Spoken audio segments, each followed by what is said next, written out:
الحمد لله وكفى وسلام على عباده الذين اصطفى أما بعد. حضرات گرامی،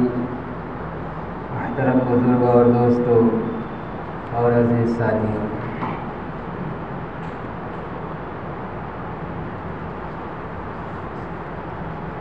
نبی کریم جناب محمد رسول اللہ صلی اللہ علیہ وسلم کی ولادت اور آپ کی زندگی کے ابتدائی کچھ حالات کا پچھلے جمعوں کے اندر تذکرہ کیا گیا تھا. نبی اکرم صلی اللہ علیہ وسلم کی ولادت بسعادت کے بعد جب ان کو حضرت حلیمہ سعدیہ رضی اللہ تعالی عنہا کے سپرد کیا گیا، عرب کے دستور کے مطابق دیہات کی آب و ہوا میں نشو و نما پانے کے لیے حضرت حلیمہ سعدیہ رضی اللہ تعالی عنہا اپنے قبیلہ کی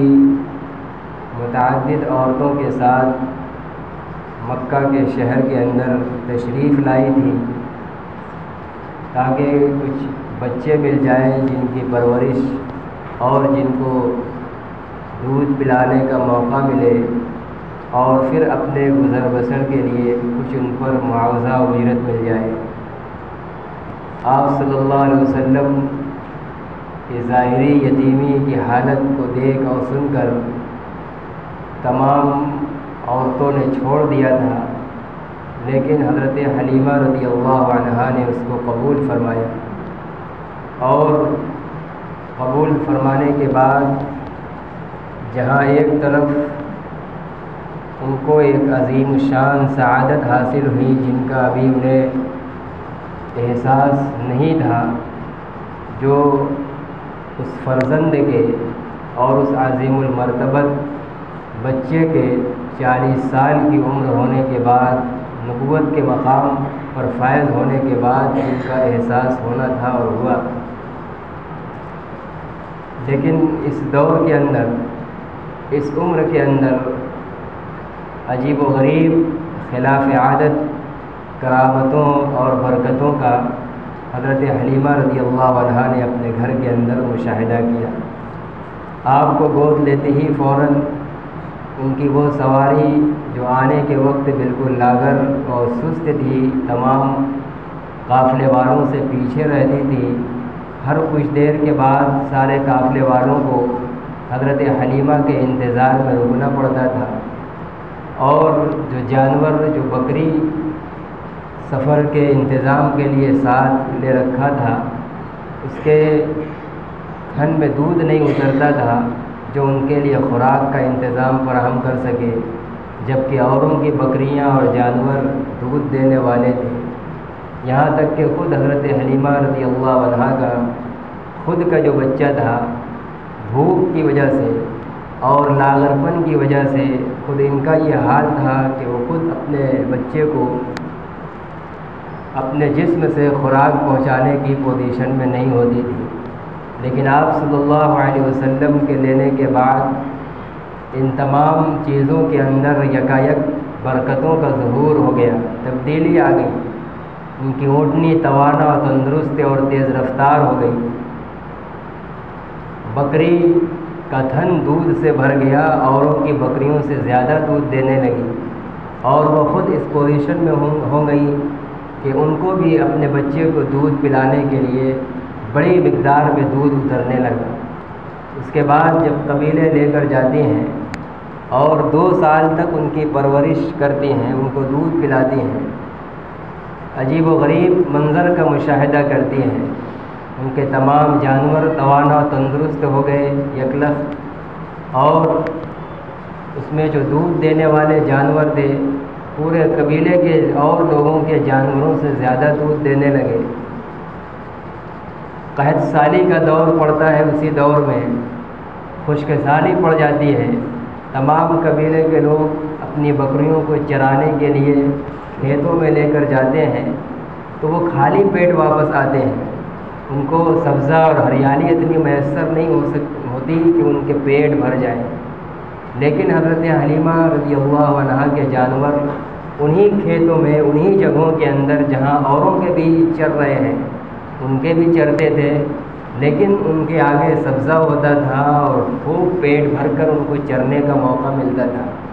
اور وہ جب واپس ہوتے تھے تو پیٹ بھر کر واپس ہوتے تھے اور شام کو وافر مقدار میں دودھ دیتے تھے۔ اس طرح کے برکتوں کا حضرت حلیمہ رضی اللہ تعالی عنہ کے گھر روزانہ ہر لمحہ مشاہدہ کیے جانے لگا۔ اب حضرت حلیمہ دوسروں کے لیے قابل رشک بن گئے، اور لوگوں کو اپنے عمل پر افسوس سا ہونے لگا کہ کاش ہم اس کی ظاہری حالت کو دیکھ کر ایک یتیم، عام یتیم سمجھ کر اس کو نہ چھوڑے ہوتے تو آج ان برکتوں کا ظہور ہمارے گھر کے اندر ہوتا۔ لیکن بہرحال حضرت حلیمہ رضی اللہ تعالی عنہ کے گھر کے اندر آپ صلی اللہ علیہ وسلم کے وجود بابرکت سے ان ظاہری برکتوں کا خوب بڑھ چڑھ کر مشاہدہ کیا گیا۔ 2 سال کے بعد وعدے کے مطابق مکمل کر کے لے کر گئیں، لیکن عجیب و غریب نعمتوں کا اور برکتوں کا اپنے گھر کے اندر چونکہ مشاہدہ کر چکی تھیں اس یتیم بچے کی برکت سے، اس لیے ان کی والدہ حضرت آمنہ سے گزارش کی کہ کچھ دنوں کے لیے آپ مجھے اس بچے کو اور دے دیجیے۔ ان کے اصرار پر حضرت آمنہ راضی ہو گئی، اور پھر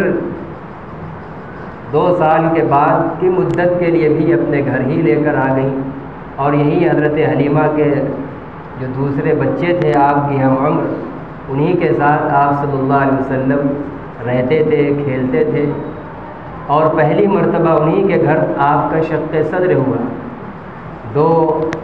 سفید پوش انسان کی شکل میں 2 لوگ آئے اور آپ صلی اللہ علیہ وسلم کو اس بچپنے کی حالت میں لٹایا، قلب سینہ مبارک کو چاک کیا اور قلب مبارک کو نکالا، اور پھر اس کو صاف ستھرا کر کے دھل کر کے اس کی جگہ فٹ کر کے سل دیا۔ یہ واقعہ دیکھ کر وہ بچے دونوں، حضرت حلیمہ کے جو 2 بچے ساتھ میں تھے، وہ گھبرا گئے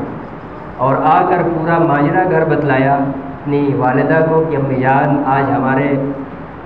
قریشی بھائی کے ساتھ ایسا ایسا معاملہ ہو گیا ہے، ہم لوگوں کو ڈر سا لگ گیا ہے۔ حضرت حلیمہ رضی اللہ تعالی عنہ،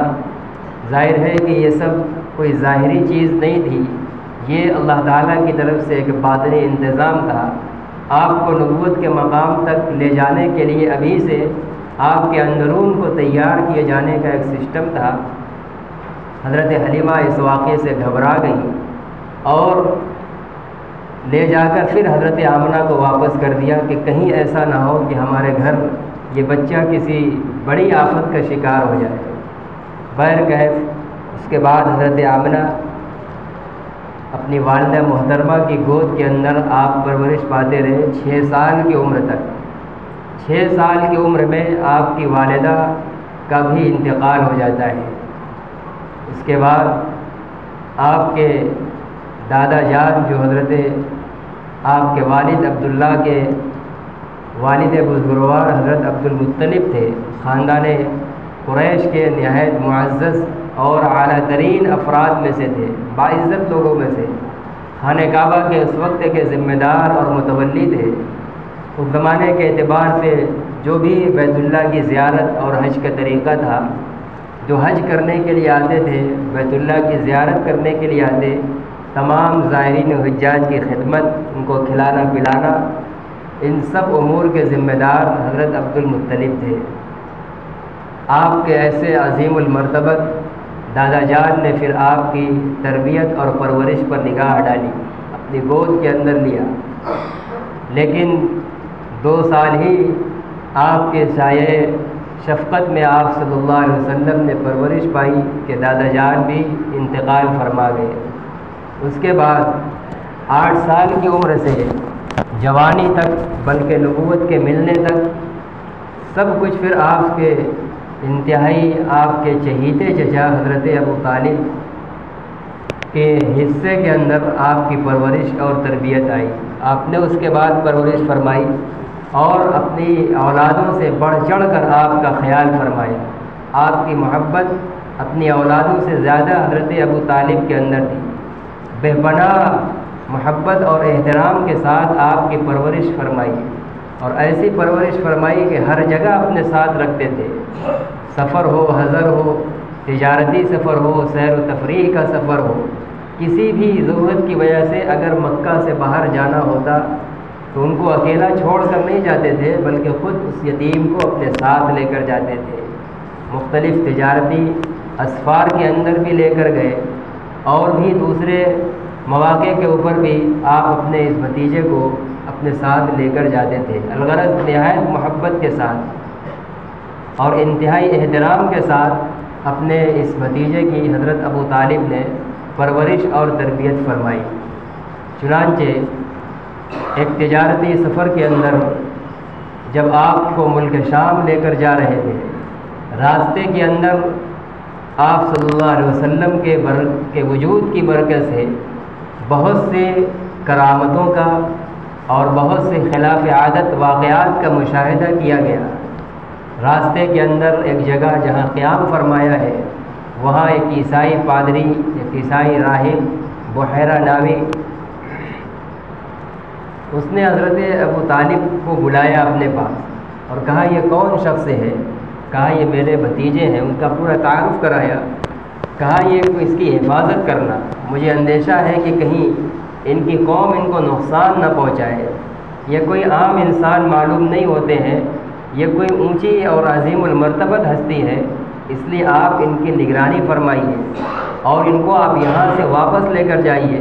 مجھے آگے اندیشہ ہے کہ اگر آپ آگے جائیں گے،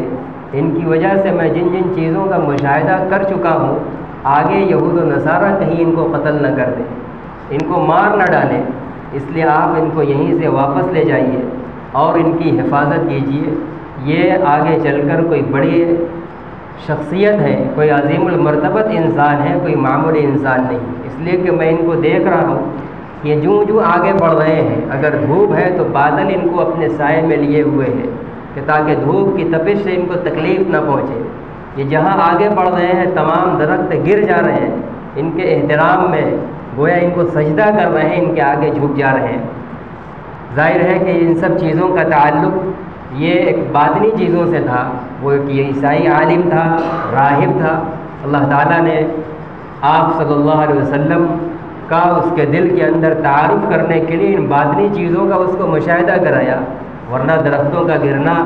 آپ کے چچا ابو طالب کو نظر نہیں آیا تھا، اس لیے کہ وہ ظاہر سے تعلق نہیں رکھتا تھا۔ وہ ایک عیسائی عالم کو نظر آیا کہ درخت گر رہے ہیں، بادل اس کے اوپر سایہ کر رہا ہے تاکہ دھوپ کی تپش سے ان کو کوئی اذیت نہ پہنچے۔ تو یہ کوئی عام انسان نہیں ہے، یہ سب حفاظتی خدائی انتظام ہے۔ کہ دنیا کی کوئی طاقت درختوں کو گرا دے اور پھر اپنی اسی جڑ پر کھڑا رہ جائے، دنیا کی کسی طاقت کے بس میں نہیں ہے۔ سورج کی تپش ہو، انتہائی آب و تاب کے ساتھ سورج نکلا ہوا ہو، دھوپ پوری تیزی کے شباب پر ہو، ایسے وقت میں بادل کا ظہور ہو جائے اور کسی کو بچا لے، یہ سوائے خدائی طاقت کے کوئی اور نہیں کر سکتا ہے۔ جب ان کے ساتھ یہ خدائی انتظامات لگے ہوئے ہیں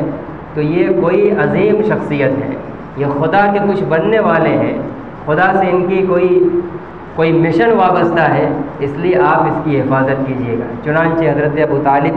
وہاں سے ان کو واپس لے کر ہو جاتے ہیں، اور پھر آگے سے ان کی محبت اور ان کی نگرانی اور حفاظتی اقدامات اور زیادہ بڑھ جاتے ہیں۔ چنانچہ جب آپ اور باشعور ہوتے ہیں، عمر اور آگے بڑھتی ہے، تو چھوٹے موٹے تجارتی اسفار آپ کو کرائے جاتے ہیں، بھیجے جاتے ہیں۔ تجارت میں بھی ہاتھ لگا رہے ہیں تو عام انسانوں کو جتنا نفع ہو رہا ہے اس سے کئی گنا آپ کے ہاتھ سے نفع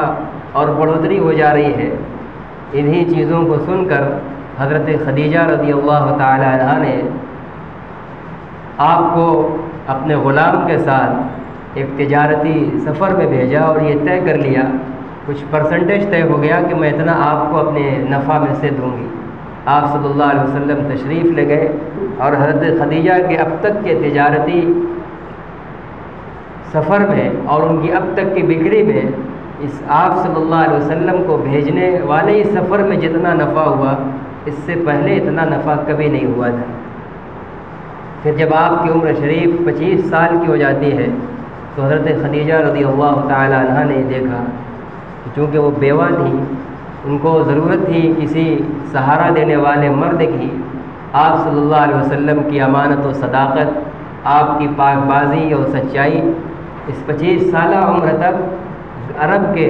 ہر انسان کی زبان پر عام تھی، چرچے میں تھی کہ عبد المطلب کے گھر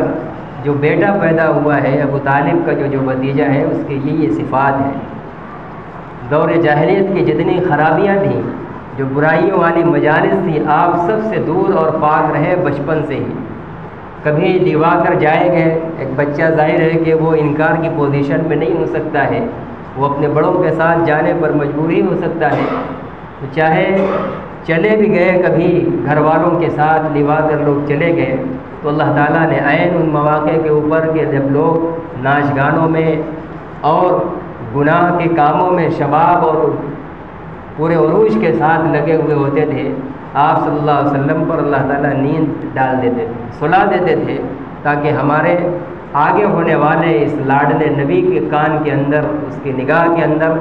ان سب جرائم اور کرائم نہ ہیں، اس کی نحوست ان کے قلب پر نہ پڑے، تمام چیزوں سے ان کی حفاظت اللہ تبارک و تعالیٰ اس طرح فرماتے تھے۔ تو حضرت خدیجہ رضی اللہ تعالی عنہ نے آپ کو نکاح کا پیغام دیا، چنانچہ آپ صلی اللہ علیہ وسلم نے اس کو قبول فرمایا، اور 25 سال کی عمر کے اندر حضرت خدیجہ رضی اللہ عنہا سے جو ایک بیوہ تھیں اور جن کی عمر اس وقت 40 سال تھی، اس خاتون سے آپ نے نکاح فرمایا۔ حضرت ابو طالب آپ کے چچا نے وہ نکاح پڑھایا۔ پھر اس کے بعد حضرت خدیجہ کے ساتھ آپ زندگی گزارتے رہے۔ حضرت خدیجہ رضی اللہ تعالی عنہا نے جب آپ کو اپنا ایک محرم بنا لیا، زندگی کا ایک حصہ اور رفیق حیات ان کی بن گئی، تو عجیب و غریب اپنے کاروبار کے اندر برکتوں کا مشاہدہ کر رہی ہیں، اور پھر آپ کے حسن اخلاق، آپ کی زندگی کو اپنے گھر کے اندر نہایت ہی سلامتی اور پاکیزگی کے ساتھ مشاہدہ کر رہی ہیں، یہاں تک کہ آپ صلی اللہ علیہ وسلم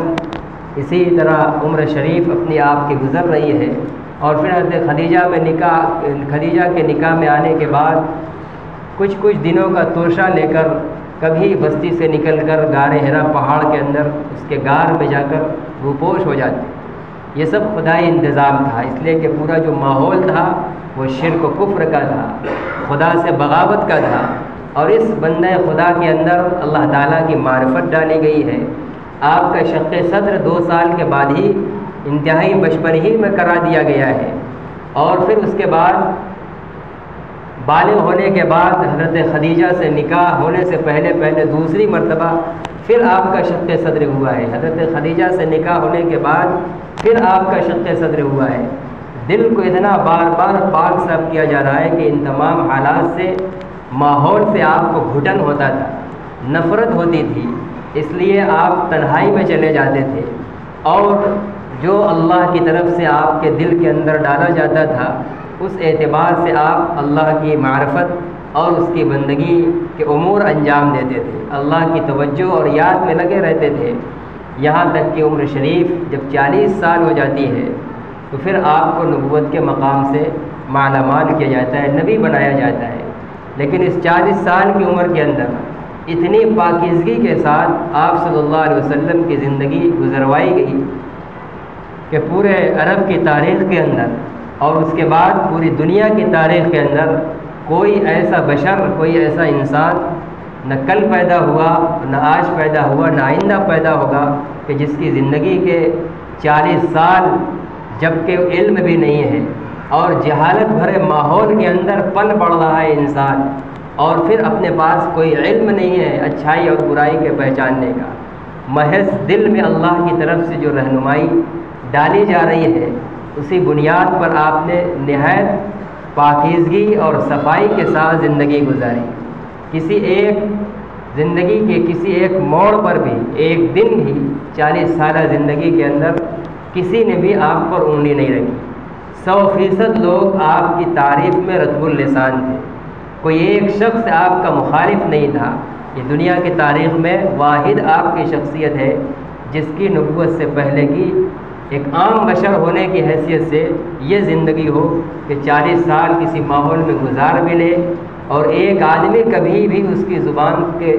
سے اپنی زبان سے اس کے بارے میں منفی تبصرہ کرنے والا نہ ہو۔ یہ صرف آپ کی خصوصیت ہے۔ ایسی امانت و صداقت کے ساتھ آپ کے خاندان سے جن لوگوں کی دشمنیاں پہلے کی چلتی رہی ہیں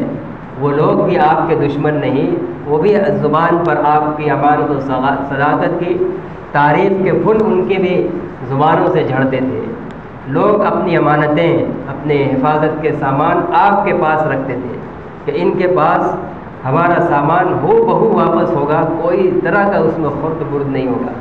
اللہ تبارک و تعالیٰ نے ایسی آپ کی براہ راست نگہبانی فرمائی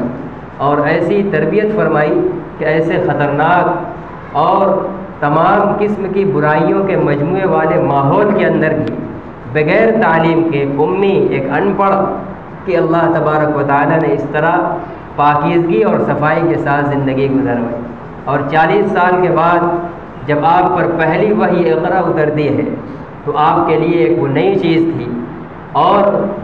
فرشتے کا آنا اور پھر فرشتے کا آپ کو دبوچنا، حضرت جبریل کی طاقت کا اندازہ وہ آپ صلی اللہ علیہ وسلم ہی لگا سکتے ہیں، دنیا کا کوئی تو اس کو تصور بھی نہیں کر سکتا۔ پوری طاقت سے اس کو آپ کو دبوچ لینا، اور پھر زبان سے اقرا بسم ربک الذی خلق کے آیات کی تلاوت کروانا، پڑھوانا، یہ آپ ہی محسوس کر سکتے ہیں، دنیا کی کوئی طاقت اس کا احساس نہیں کر سکتی۔ لیکن اس لیے ان حالات کے آنے کے وقت آپ کا گھبرانا، چونکہ انسانیت کے بظاہر خلاف ایک چیز پہلی مرتبہ زندگی میں پیش آئی، آپ کے اوپر خوف طاری ہوا، بے چینی طاری ہوئی، اور ایسا محسوس ہونے لگا بظاہر کہ اب ہم ختم ہو جائیں گے، ہلاک ہو جائیں گے۔ آ کر حضرت خدیجہ رضی اللہ تعالیٰ عنہ نہایت ہی غمگسار اور نہایت ہی مرد دل بیوی تھی، نہایت حوصلہ مند، حوصلہ دینے والی۔ ابتدائی مراحل کے اندر جتنی طاقت آپ صلی اللہ علیہ وسلم کو خود آپ نے فرمایا ہے کہ حضرت خدیجہ سے مجھ کو جتنی توانائی اور طاقت ملی ہے، کسی مرد سے بھی اتنی طاقت و قوت مجھے حاصل نہیں ہوئی۔ کوئی اور عورت ہوتی تو شاید ڈرا دیتی، مایوس کن بات کرتی، خوف دلانے والی بات کرتی اور یہ کہتی کہ آئندہ آپ مت جائیے گا کسی پہاڑی علاقے میں اور تنہائی میں جا کر رہنا، اب نہ جائیے گا۔ لیکن حضرت خدیجہ رضی اللہ تعالیٰ عنہ، اللہ تبارک و تعالیٰ نے جب جس کو نوازنے کا فیصلہ کیے ہوئے ہوتا ہے تو ظاہری اعتبار سے حالات اور ماحول معاون اس کے لیے بناتے چلے جاتے ہیں۔ اس لیے آپ کو بیوی بھی نہایت ہی دور رس اور صبر کرنے والی، حوصلہ دینے والی، اخلاق مند بیوی عطا فرمائی۔ حضرت خدیجہ نے جب آپ نے پورا ماجرا سنایا اور کہا کہ مجھے تو اپنی جان کا اندیشہ لگ رہا ہے، میں ہلاک ہو جاؤں گا، حضرت خدیجہ نے فرمایا کلا واللہ، ہرگز نہیں، ایسا نہیں ہو سکتا۔ انک لتصل الرحم، آپ کا کام یہ ہے پوری 40 سالہ زندگی کے اندر کہ آپ رشتہ داری کو جوڑتے ہیں، وتعین علی نوائب الحق، اور سچائی کے راستے میں کسی کے اوپر کوئی مصیبت پیش آ جائے تو آپ مصیبت زدہ کی مدد کرتے ہیں، وتکسب المعدوم، کوئی بے ڈھنگا ہے، کوئی کسی کام کے لائق نہیں ہے تو آپ اس کو کموا دیتے ہیں، کما کر آپ اس کو لا کے دے دیتے تھے کہ ہلو اپنا خرچہ چلاؤ۔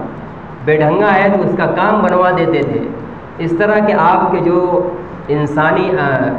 انسانیت پر مبنی جو آپ کے عمدہ اخلاق اب تک عرب کے سامنے آپ کی طرف سے پیش کیے جا رہے تھے، حضرت خدیجہ جس کے اپنے گھر کے اندر نکاح میں ہونے کے بعد اس کا مشاہدہ کر رہی تھی،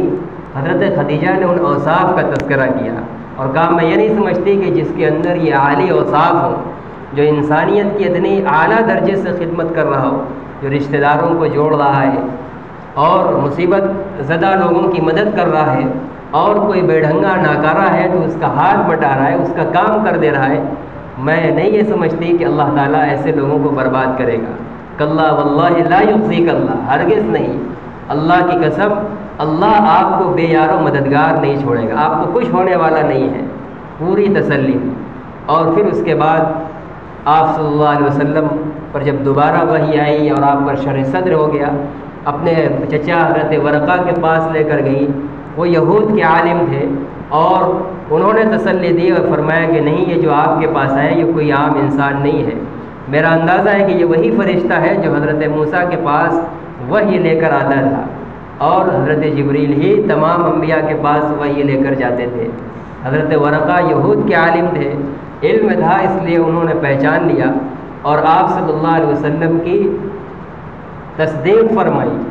اور چونکہ ابھی آپ نے نبوت کا اعلان نہیں کیا تھا، لوگوں کو دعوت نہیں دی تھی، اس لیے ان کا آپ کے اوپر ایمان لانے کا، اقرار کا بھی کوئی تصور نہیں تھا، لیکن اتنا انہوں نے فرمایا کہ کاش میں اس وقت تک زندہ رہتا جب کہ آپ کی قوم آپ کو مکہ سے نکالے گی،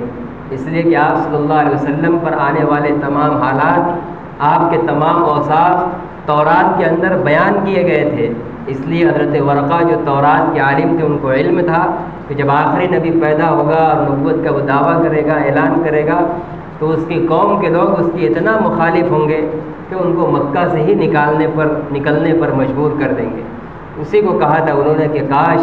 میں اس وقت تک زندہ رہتا جب آپ کو آپ کی قوم نکالے گی۔ اس وقت آپ صلی اللہ علیہ وسلم کو بڑی حیرت ہوئی تھی کہ قوم، ہر آدمی کی زبان پر یہ امین ہے، یہ صادق ہے، کوئی ایک بھی کسی قبیلے کا آپ کا مخالف نہیں۔ ایسے ماحول کے اندر یہ بات کر رہے ہیں کہ کاش میں اس وقت زندہ رہتا جب آپ کی قوم آپ کو نکالے گی۔ تو آپ صلی اللہ علیہ وسلم نے نہایت حیرت و تعجب سے پوچھا، آوا مخرجی ہو، کیا میری قوم کے لوگ مجھے نکالیں گے؟ واقعی یہ حیرت کی بات تھی کہ جس قبیلے اور خاندان میں، جس معاشرے اور شہر میں ہم بس رہے ہیں، ایک بندہ بھی آج میرا مخالف نہیں ہے، بھلا یہ کیسے ہو سکتا ہے کہ کل وہ مجھے نکالنے والے بن جائیں گے؟ اس لیے آپ نے حیرت کے ساتھ سوال فرمایا۔ تو حضرت ورقہ نے فرمایا کہ ہاں، جب بھی کوئی اللہ کا فرشتہ اللہ کے پیغام کو لے کر کھڑا ہوا ہے تو ان کی قوم ان کی مخالف ہوئی ہے، ان کو ستایا ہے، مارا اور پیٹا ہے، اور یہ مجھے امید ہے کہ یہ آپ کے ساتھ بھی آپ کی قوم کے لوگ کریں گے۔ بہرحال اس کے بعد حضرت ورقہ کا انتقال ہو جاتا ہے۔ چنانچہ حضرت ورقہ کے بارے میں اہل سنت والجماعت کا یہی عقیدہ ہے کہ قیامت کے دن ان کو مسلمانوں میں ہی اٹھایا جائے گا، اس لیے کہ انہوں نے اپنے تمام الفاظ سے، تمام بیانات سے آپ کی صداقت کا اعلان فرمایا ہے، آپ کے ایک سچے نبی ہونے کی گواہی دی ہے۔ اگرچہ ابھی آپ نے ان کو اسلام لانے کی دعوت نہیں دی تھی، آپ کو ابھی حکم بھی نہیں ملا تھا۔ حکم تو سورہ اقرا کی آیت کے نازل ہونے کے مہینوں کے بعد حکم ملا ہے، فاصدع بما تؤمر واعرض عن المشرکین، بہت بعد میں یہ حکم ملا ہے کہ جو پیغام آپ کے دل پر اتارا گیا ہے اس کا آپ اعلان کر دیجئے۔ چنانچہ آپ نے کوہ صفا میں جمع کر کے سارے لوگوں کو سمجھایا اور اعلان کیا۔ اسی وقت سے، اسی دن سے آپ کی مخالفت شروع ہو گئی۔ تو بہرکیف یہ آپ صلی اللہ علیہ وسلم کی نبوت سے قبل کی زندگی کے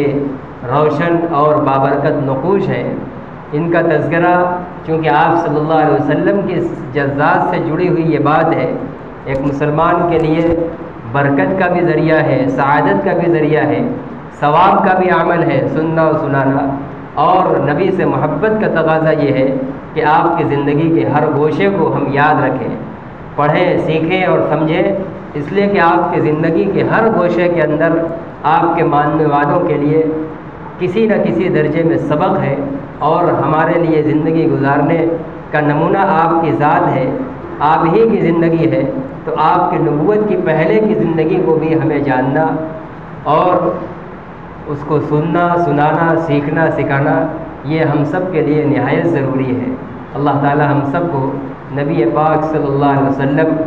کی سیرت طیبہ کو پڑھنے کی، پڑھانے کی، سننے کی اور اس کے مطابق اپنی زندگی کو ڈھالنے کی توفیق عطا فرمائے۔ وآخر دعوانا الحمد للہ۔